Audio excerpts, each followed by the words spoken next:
And there are gathered together unto him the Pharisees, and certain of the scribes who had come from Jerusalem, and had seen that some of his disciples ate their bread with defiled, that is, unwashen hands.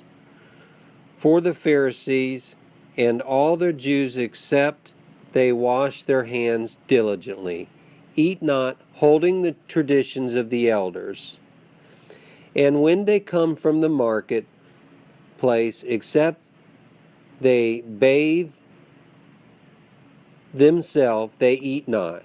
And many other things there are which they have received to hold, washing of the cups and pots and brazen vessels. And the Pharisees and the scribes ask him, Why walk not the disciples according to the tradition of the elders, but eat the bread with defiled hands?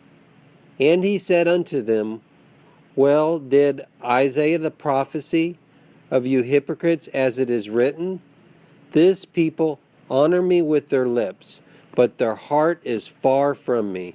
But in vain do they worship me, teaching as their doctrines the precepts of men. Ye leave the commandments of God, and hold fast the tradition of men.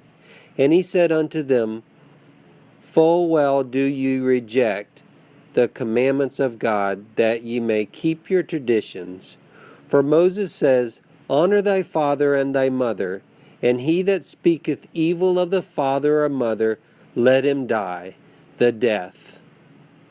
But ye say, If a man shall say to his father or his mother, that wherewith thou mightest have been profited by me is Corban, that is to say, given to God, ye no longer suffer him to do aught for his father or his mother, making void the word of God by your traditions which ye have delivered, and many such like things ye do.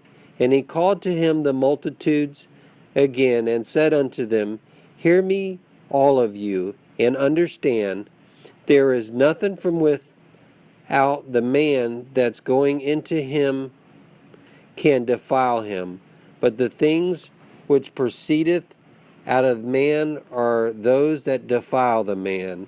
And when he was entered into the house from the multitudes, his disciples asked of him the fable, and he said unto them, Are ye so without understanding also?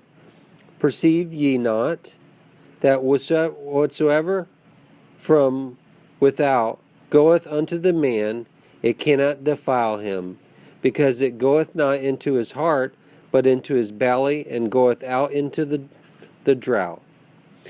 Thus he said, making all the meats clean, and he said that which proceedeth out of the man, that defileth the man from within, out of the heart of men, evil thoughts proceedeth, fornications, theft, murder, adulteress, covetousness, wickedness, deceitfulness, lasciviousness, and evil eyes, railing, pride, foolishness.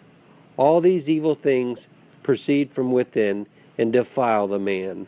And from thence he arose and went away into the border of Tyre and Sidon. And he entered into a house, and he would have no man know it, and he could not be hid. But straightway a woman whose little daughter had an unclean spirit, having heard him, came and fell down at his feet. And now the woman was a Greek Syrophoenician by race, and she besought him that he would cast forth the demons out of her daughter. And he said unto her, Let the children first be filled, for it is not meet to take the children's bread and cast it to the dogs. But she answered and said unto him, Ye Lord, even the dogs under the table eat of the children's crumbs. And he said unto her, For this saying, go thy way, thy demon is gone of thy daughter. And she went away unto her house, and found the child laid up on the bed, and the demon gone out. And again he went out from the borders of Tyre, and came through Sidon unto the sea of Galilee, through the midst of the borders of Decapolis. And they bring unto him one that was deaf and had an impediment in his speech. And they beseech him to lay his hands upon him. And he took him aside from the multitudes privately, and put his finger into his ears, and he spat and touched his tongue. And looking up into heaven, he sighed, and said unto him, Ephraim, that is, be opened. And his ears were opened, and the bonds of his tongues was loosed, and he spake plain. And he charged him that they should tell no man, but the more they charged him, so much more a great deal they published it. And they were beyond measure astonished. He hath done all things well.